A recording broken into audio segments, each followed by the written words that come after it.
All right, I haven't been this pumped to check out a basketball shoe in a minute. Today we're looking at the Sabrina 1, making it her first signature shoe with Nike, and I already know what you're thinking. If they play as nice as they look, we're in for something special, and I'll just tell you right now, these are pretty great. Let's do it.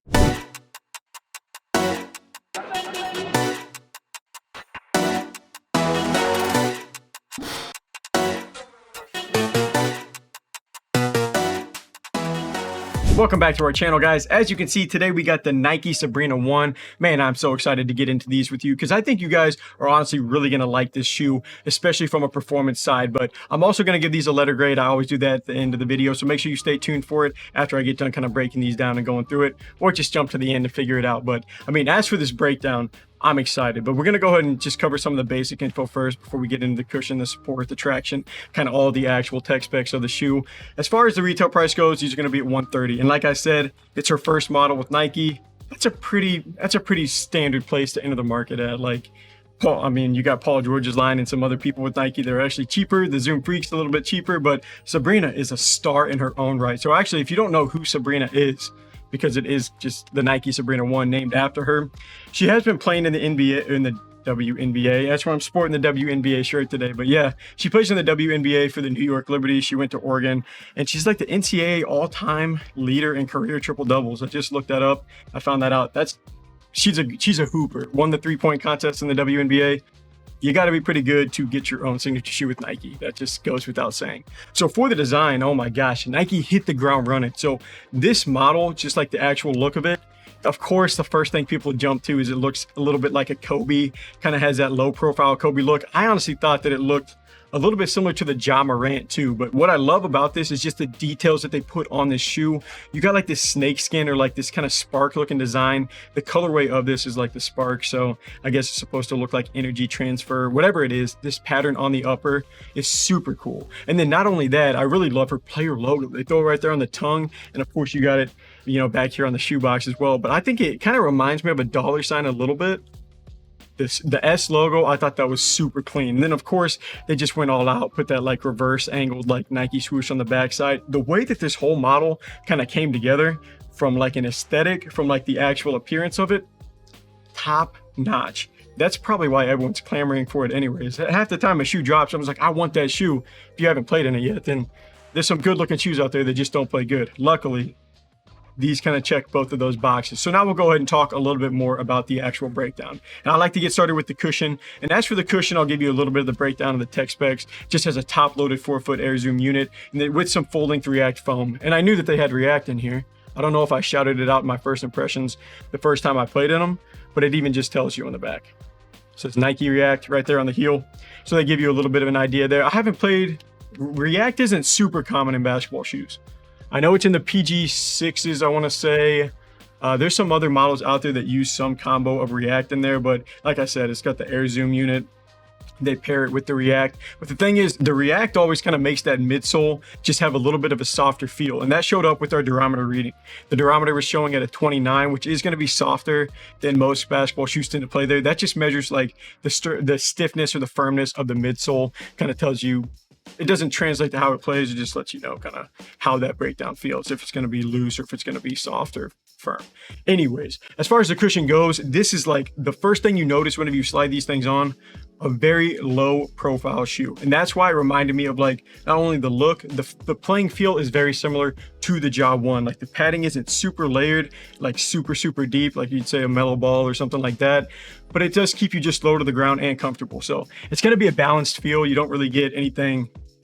It says top loaded in the 4-foot. You don't really feel that too much. Like the heel and the 4-foot kind of gives you about the same overall experience. But the cushion feels nice.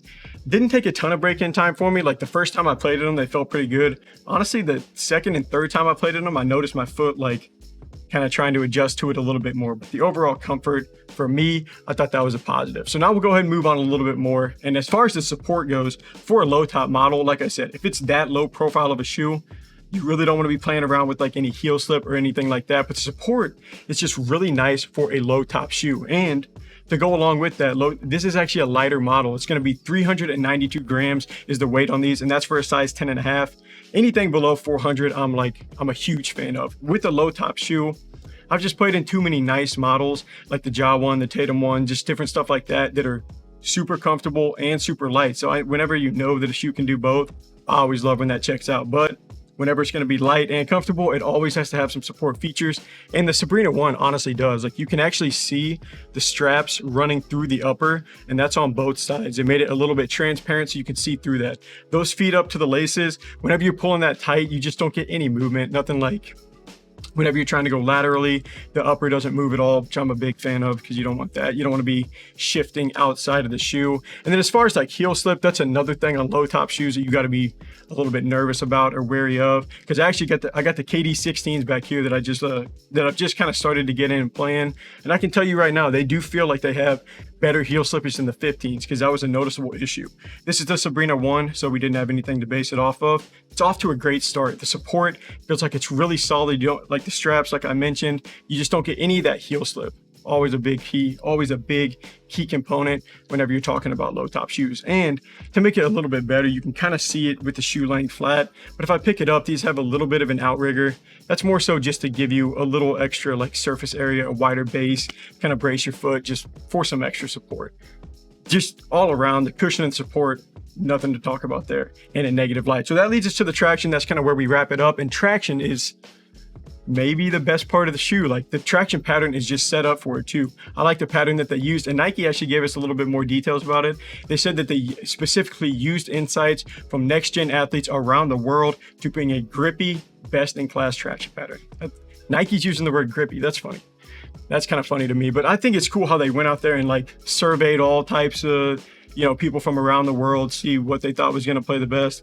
At the end of the day, Nike probably knew what was going to play the best, but hey, it doesn't hurt to get some surveys out there. And the traction, whatever the team effort was that they came up with, plays great. Like, these are sticky, and I mean, they make a ton of noise too. Whenever we did our squeak test, they were just out there singing. So I mean, it feels like this is going to be, not to like transition it, but it feels like this would be a great outdoor model as well.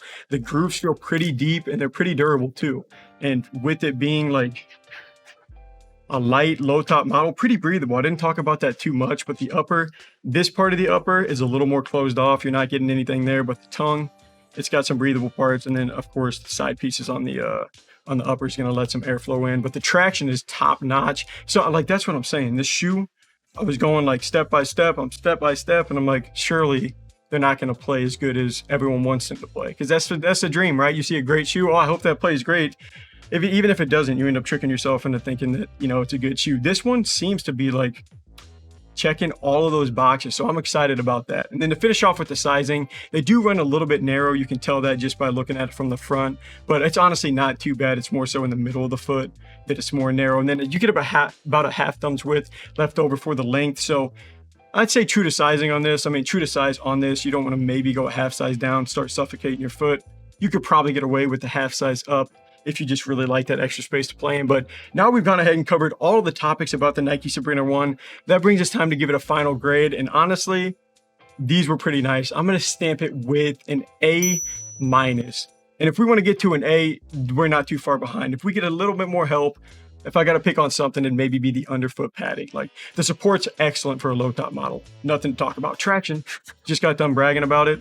They took in insights from all around the world and it came out great. Not the best traction pattern or best traction feel in the world, but it's probably going to be up there. But I mean, the only spot that I could maybe pick on it is it's a low profile shoe. So they didn't give you a lot of room to put cushion underneath there. Even then, still ended up being pretty comfortable.